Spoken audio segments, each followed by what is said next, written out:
It seemed to be a marriage made in heaven. Robert Sangster, Europe's high-flying top owner of the late 70s and early 80s, enjoyed non-stop success and a lifestyle to match. A good party at Aspinall. Right, 35 to 1. He must be in shock.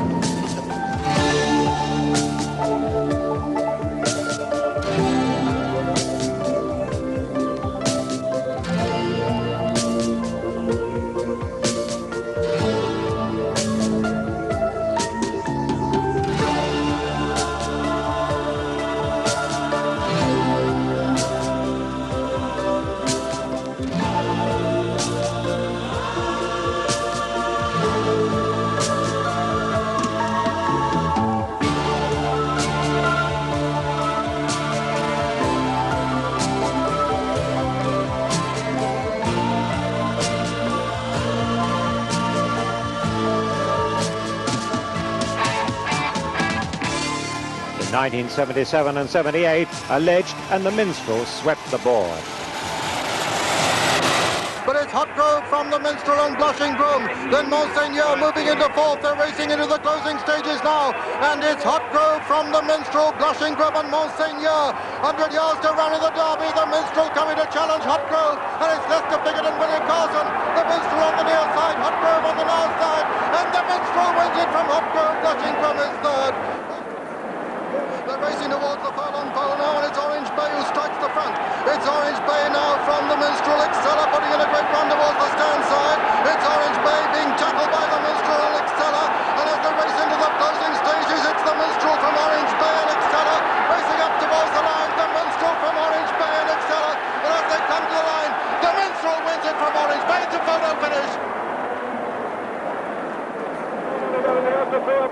Hit the front. It's Alleged now, being chased by Trillian and Willie Shoemaker, then Fairbasil and Dancing Maid. It's Alleged as they race into the final 150 yards. Alleged from Trillian and Dancing Maid and Fairbasil. Alleged looks as though he's going to win it. Alleged coming to the line now from Trillian in second, and Alleged is holding Trillian as they come to the line. Alleged wins it from Trillian and Dancing Maid third. But in the 80s, the brilliant Vincent O'Brien started to wind down his operation, reducing his number of horses by half. So Sangster decided on a UK training base. After Watcombe was rejected, Sangster settled on the magnificent 2,500-acre Manton estate near Marlborough in Wiltshire. Meanwhile, a thrusting young national hunt trainer was building a legend for himself in the north. A young man in a hurry, Michael Dickinson became champion trainer in only his second season at the age of 32, and then accomplished perhaps the greatest achievement in national hunt history, saddling the first 5 home in the Go Cup. Bregon is in the lead from Captain John, challenging on the near side. Bregon lands over it, Captain John second, then Wayward Lad racing into the closing stages. And it's Bregon being challenged by Wayward Lad, Captain John on the near side.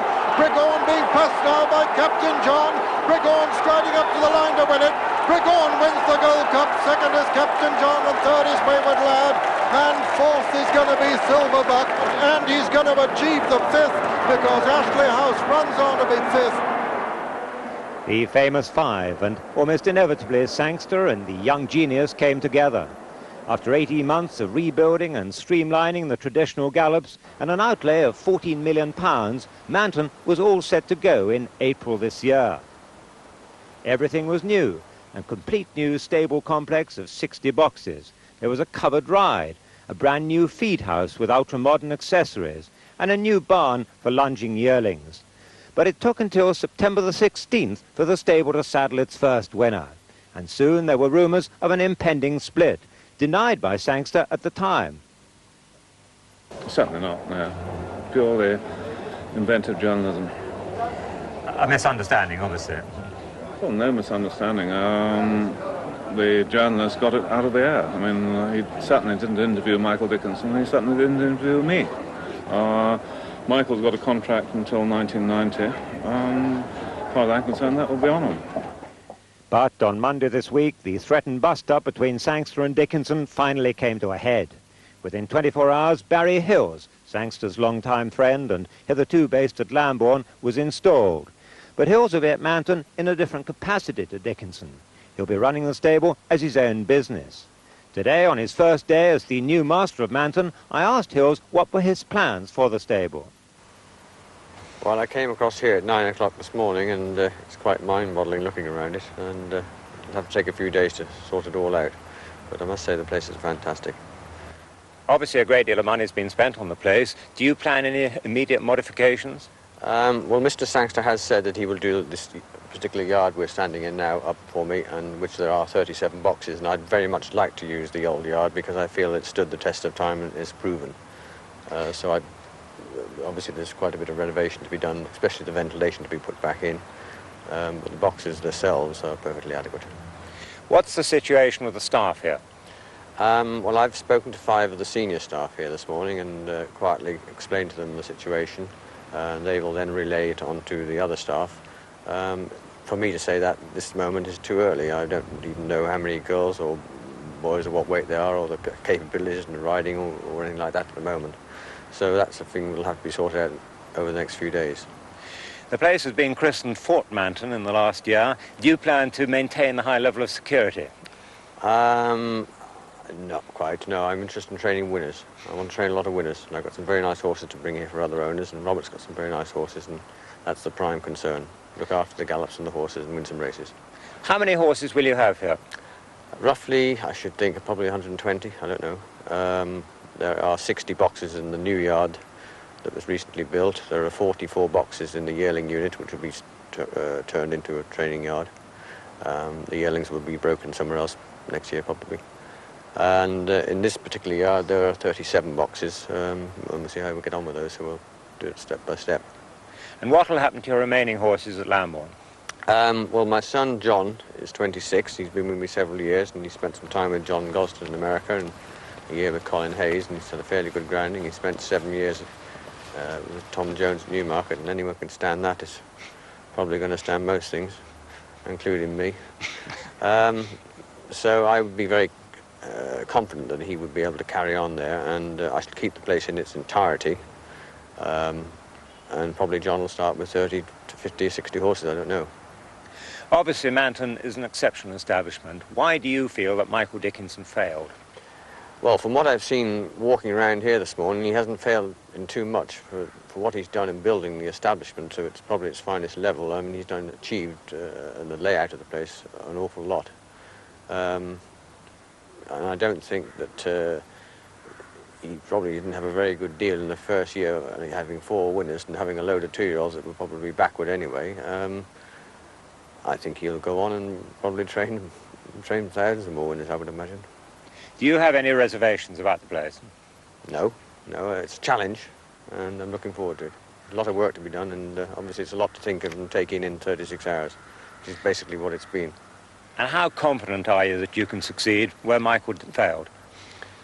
Well, I'm confident in one thing that I understand Downs, having trained at Lambourne for a long time, and I think that will help in its own right. And I've got a horse sense, and I'm sure I'll train plenty of winners, don't you worry about that. The finest training stables in the world is here at Manton, high on the Downs above Marlborough in Wiltshire. 40 classic winners have been trained here by Alec Taylor Senior and Junior, and later by Joe Lawson, and finally by George Todd. Now under the stewardship of Barry Hills, Manton is returned to its former glory. Less than 3 years ago, Robert Sangster, who owns Manton, made Barry Hills an offer he couldn't refuse. Well, in fact, I'd had sort of 48 hours because Charles Benson, Robert's friend, had rung me up and asked me on Robert's behalf that he'd be interested in asking me to go to Manton, and really it didn't take me very long. I mean, it's a place you dreamed of coming to, and having known what Robert had spent on it previously by Michael, and there would obviously be everything there conceivably you would want to train a racehorse. And so when we had the lunch on the Tuesday, I accepted and took over the following morning. Manton was bought by Robert Sangster from John Bloomfield in 1984 and now offers a marvellous and unique blend of old and new. The American-style barns, built 5 years ago, are equipped with every conceivable modern aid for the welfare of horses.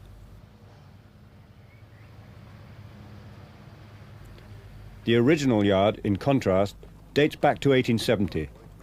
This year, over 160 racehorses are trained here at Manton, and Barry Hills employs a staff of 100 to look after them. I think there's 97 people live on the place. That includes wives and children. And then there are 4 maintenance people, there's 4 gallop men. Snowy Houghton runs the Manton house yard, which is the old original yard, and he's been with me ever since I started training, 20 years in fact. I inherited Graham Skeets, who was living here when Michael was here, and formerly been with Arthur Stevenson and ridden quite a few winners himself. He's in charge of the second new yard, which is the Astor yard, and Billy Keenan is in charge of the Barton yard.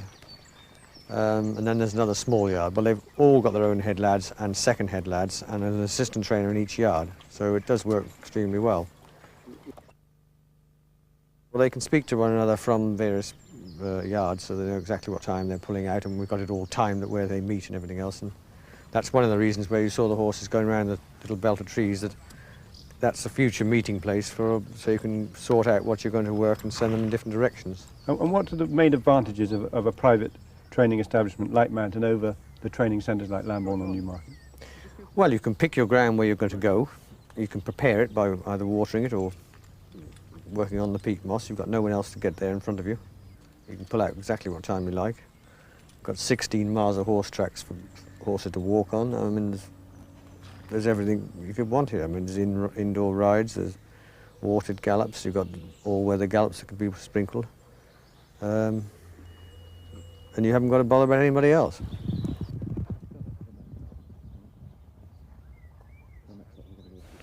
I think it's the variety of the gallops here that makes Manton so exceptional. Well, of course, this was all studland years ago, but this is, it's a perfect sort of climb for a horse coming up there. Nice bend to it. And you wouldn't want them to go too fast here, a steady canter? No, it's an ordinary canter, nice swinging canter, that's all. I never gallop horses on it, but I must say that they move well and they like it. Horses do seem very relaxed here. They love the quiet Well, it's a good environment for them, isn't it? Yeah. So they should do well. If they can't do well here, they wouldn't do well anywhere, I don't think. Nothing seems to bother them. No. But they don't get upset when they go to the races when they see a lot of crowds and people. And they take that. They have plenty of music here, and we've got music in the indoor rides and have music in the sort of barns. They get used to plenty of noise and commotion.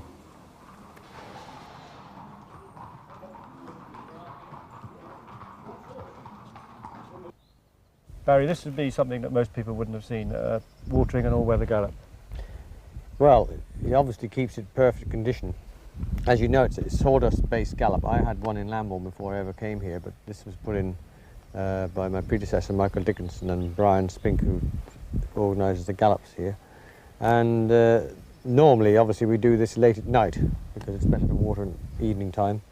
And it's on for about 20 minutes, and it's only done when the ground is very dry, and keeps the ground in good texture, and it's rolled, and it's very good for the work. You're going to canter up to the right of the middle. Yeah. There's no markers there. Yeah. All right?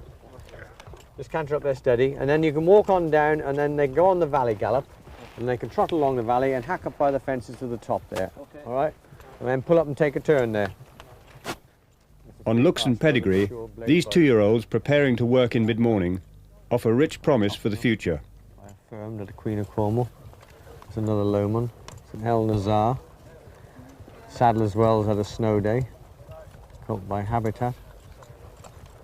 Do you bandage them all just as a precaution? Yeah, I think it helps to prevent sore shins. It's nice for the horses to be out with the sheep and cattle and everything else, and sort of nice relaxed attitude. Send them up in bunches to sort of educate them? Yeah, when the ground's good, yeah. Good for them. They don't want to go too fast on this ground. These have just been going very steady. They've been coughing and don't know very much. But there's no point in sort of getting decent potential horses jarred up to start with. Getting their minds wrong and everything else, and they've got to like what they're doing. Temperament is a big thing in the game, apart from ability. Yeah. Now you're thinking all the time of the classic races and the best races at 3, so you don't switch them on at 2. No. If they can show they'll go, they'll be able to go in sort of August, September. Plenty of good 2-year-old races then. Well, it is very rewarding, as I say, and obviously what we really need now, is the most important thing, is a couple of proper champions, and you know, one's got to be patient enough to just wait for them to come along. But the 2-year-old crop we had last year were never a very exciting bunch, but I must say that the 2-year-olds this year look a much better lot altogether. I mean, they're better bred and they've got better wheels and more class about them, so maybe next year would be a different kettle of fish, or later in the season. So if you walk down and go through the trees and then up the Sunken Drive? I wouldn't think there'd be a training establishment in the world equivalent to this, personally. The sense of tradition and destiny at Manton will surely be fulfilled by the horses Barry has assembled here in this unrivaled setting. 50 to 1, full show. Well, Handsome Sailor, favourite there at 4 to 1, and his trainer Barry Hills has made a sparkling start to the season from his new quarters at Manton. 20 winners already, and the second in the Oaks and the fourth in the Derby. Last weekend I went down to see that famous old stable. Manton today is a magnificent mixture of ancient and modern. The old yard remains the focal point of what's now a colossal operation. Elsewhere on the estate, there are no fewer than 150 horses. When Michael Dickinson left last November, it created the challenge of his life for Barry Hills, who overnight became the new master of Manton and the magnificent Manton House. The estate is a community in its own right, with all the public and private amenities of a small village. Most of the staff live on the estate, which houses over 100 people. It was the old yard that housed horses like Scepter, Bayardo, Gay Crusader and Gainsborough in the great days of Manton in the first quarter of the century. Now Manton, reconstructed by Michael Dickinson, has a very different appearance. The new modern American barns would have bemused the old wizard of Manton, the legendary Alec Taylor. Nowadays, horses foregather from all over the estate to create one giant cavalcade for morning exercise.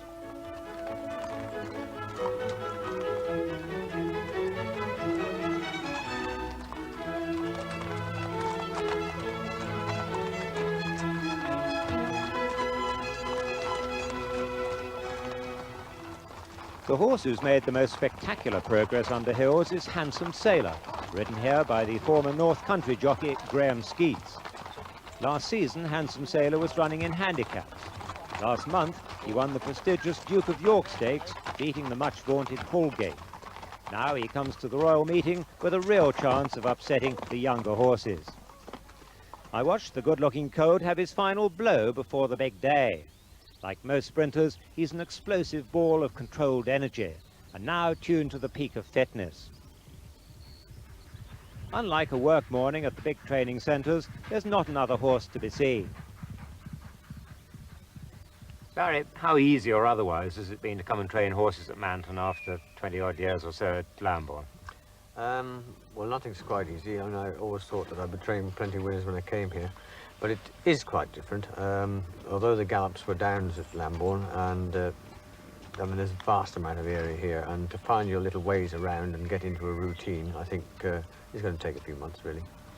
To what degree have the facilities created by Michael Dickinson helped you? Well, as I said, just the 9-furlong new all-weather sawdust gallop is perfect to work any horse on. The peak moss gallop he put in, I've used a couple of times. It rides very well. You can irrigate the gallops here, which is a help. I've only watered a couple of times this spring, but I really haven't had the need to at the moment, but probably in the summer I will. But I've just put around about 100 tons of peak moss on some of the Clapford gallops and try and make some peak moss gallops there for the summer. You've got an amazing range of gallops, a terrific galloping ground, so it must be a terrific job maintaining them. Well, I've got 4 very good gallop men. Brian Spink, who's the head gallop man, does a wonderful job, and he's very, very keen and very proud of his area, and so he should be. But we shall improve the gallops, and Michael did a good job in doing a lot of things he did. I mean, the aqueduct bend, or Belmont bend, as anyone like to call it, I mean, he did a very good job of that. It's perfect to ride around. Well, now, Handsome Sailor is already won the Duke of York Stakes. So how good is he? Well, I think he's an improved horse. Last year he spit a past him when he won his last race, you're reading the Black Book.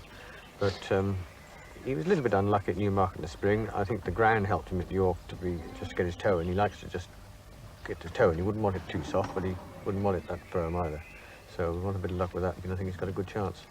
And your runner in the Norfolk Stakes Gallic League, how good's he? Well, he's one of the fastest 2-year-olds I've ever trained. I mean, he's very impressive to watch at his homework, and he won 2 races very impressively. He gets a little bit impetuous from the stalls, and I think we've got over that now.